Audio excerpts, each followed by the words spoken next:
بسم اللہ الرحمن الرحیم۔ السلام علیکم ورحمۃ اللہ وبرکاتہ۔ دوستو، آج ہم جس مسئلے پر گفتگو کریں گے وہ ہے تصویر والے کمرے میں نماز پڑھنا کیسا ہے، یعنی جس کمرے میں تصویر کسی جاندار کی لگی ہوئی ہوتی ہے، آیا اس کمرے میں نماز پڑھنا ٹھیک ہے، جائز ہے یا نہیں۔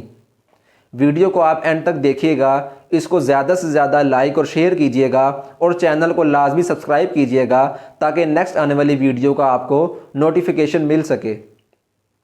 دوستو، جس کمرے میں کسی جاندار کی تصویر سینری کی شکل میں دیوار پر لٹکی ہوئی ہو، یعنی کسی جاندار کے فیس کی تصویر، اس کی شکل کی تصویر اگر کسی کمرے میں سینری کے طور پر اگر دیوار پر لٹکی ہوئی ہے تو پھر اس کمرے میں نماز پڑھنا مکروہ تحریمی ہے، یعنی نماز نہیں ہوگی۔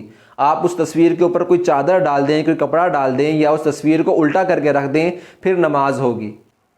اور اگر وہ تصویر دیوار کے اوپر سینری کی شکل میں نہیں لگی ہوئی بلکہ ویسی نیچے پڑی ہوئی ہے، جیسا کہ اخبارات کی تصویر جو ہوتی ہے وہ نیچے زمین پہ یا میز کرسی پہ پڑی ہوتی ہے، اگر اس طرح تصویر نیچے پڑی ہوئی ہے تو پھر نماز ہو جائے گی۔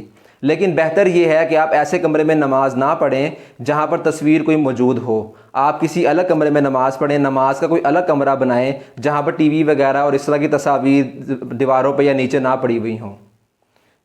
واللہ تعالی اعلم بالصواب۔ جزاکم اللہ خیرا و احسن الجزاء۔ السلام علیکم ورحمۃ اللہ وبرکاتہ۔